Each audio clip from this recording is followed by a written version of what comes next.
A few rules to kind of understand as you come to get yourself familiar with leaps and what to do with this.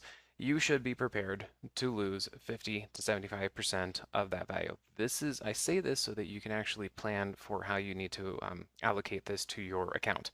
You probably don't want 50% of your account to be leaps, or you just don't want something like that, because if something happens, the market corrects very quickly, or any of this, the leaps can, their options, options can go to zero.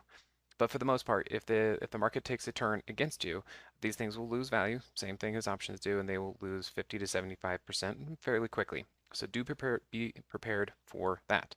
Now, that being said, most likely you don't ever want to get stopped out of these, because really by the time you are 50% down or 70% down, that's pretty much you've lost all of the extrinsic value, and now it's down to kind of the intrinsic value. That last 30%, well, you've still got all that time that can just kind of go with it. And if you've at least picked a decent company, maybe you didn't pick the right moment in time, and if you get some time, maybe it'll kind of start to come back. We don't want to get into hopium, but if you do kind of work at this as far as a strategy, um, losing the extra 30% in exchange for, well, if you just give it some time and maybe this thing actually does work out, that'll come back pretty quickly and you can do all right with it. So for the most part, don't get stopped out of these things. If you're going to plan for your account size, plan for them to go to zero, and then that will be a decent strategy for you to work with. Okay, now on the upside, don't take profits until you at least get over 100% gain. Now I say this because okay, if you make 20%, 30% on a leap, they're just beginning.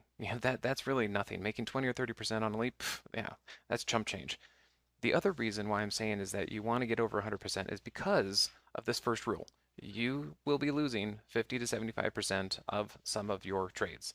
And so you need to be able to compensate for that. And so really, don't even start taking profits until you get over 100% gain. Maybe even 150%, 150% gain.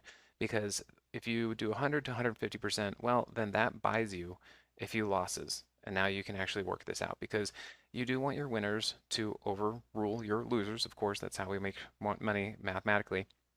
And so 100 to 150% is where you start actually getting into a territory where these things will start, compensating for your losses. Okay.